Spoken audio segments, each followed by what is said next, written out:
আসসালামু আলাইকুম viewers, STN farm house চ্যানেলের পক্ষ থেকে স্বাগতম আপনাকে। আজকের পুরো ভিডিওতে আলোচনা হবে গোপালগঞ্জের বড় পায়রা কবুতর নিয়ে। ভিডিওতে যে কবুতরগুলো দেখতে পাচ্ছেন, কবুতরগুলোই হলো বড় পায়রা কবুতর। নিশ্চয়ই বর্তমান সময়ে এই নামটি আপনার অপরিচিত নয়। সারা দেশেই এই কবুতরের ব্যাপক চাহিদা ও জনপ্রিয়তা রয়েছে। গোপালগঞ্জে বড় পায়রা কবুতরের আকর্ষণীয় রং এবং এদের অঙ্গভঙ্গি প্রত্যেকটা কবুতর প্রেমীকেই মুগ্ধ করে।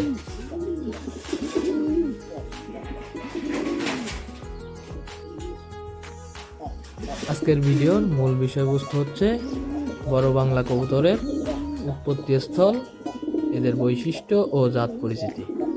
শুরুতেই বলে রাখি, গোপালগঞ্জের বড় পায়রা কবুতর দেশীয় জাতের, অর্থাৎ এটি কোনো বিদেশি বা ফ্যান্সি জাতের কবুতর নয়। অনেকেই এটিকে বিদেশি বা ফ্যান্সি কবুতর বা সিরাজি ক্রস মনে করেন, কিন্তু আসলেই তা নয়। এটা সিরাজি ক্রস বা অন্য কোনো ফ্যান্সি জাত নয়, এটা মূলত আমাদের দেশীয় জাত। এই কবুতরটির উৎপত্তি গোপালগঞ্জ জেলাতেই। গোপালগঞ্জের মাটি থেকেই জন্ম নেওয়া এই বিশেষ জাতের কবুতর আজ পরিচিত গোপালগঞ্জের বড় পায়রা কবুতর নামে। সারা দেশে এক নামেই এই কবুতর পরিচিত। এটি এ জেলার একটি গর্বের নাম। গোপালগঞ্জ জেলার স্থানীয় খামারিদের যত্ন, অভিজ্ঞতা ও নির্বাচিত ব্রিডিংয়ের মাধ্যমে এ জাতটি ধীরে ধীরে উন্নত রূপ লাভ করেছে, যা দেখলেই স্বাদ জাগে কবুতর পালনের। এই কবুতরের বৈশিষ্ট্য কি হতে পারে, তো চলুন এদের বৈশিষ্ট্য জেনে নেই।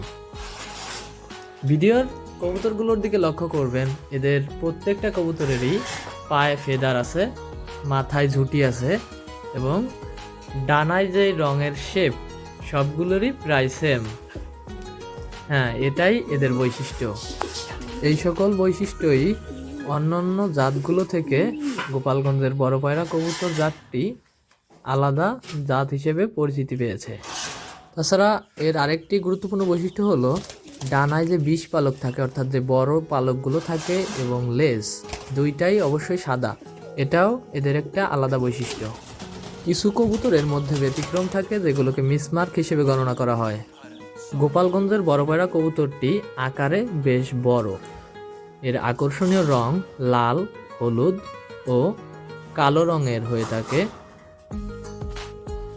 এ জাতের কবুতরগুলো শক্তিশালী ও মানসম্মত ব্রিড এবং সহজে প্রকৃতিকে মানিয়ে নেওয়ার ক্ষমতা রয়েছে।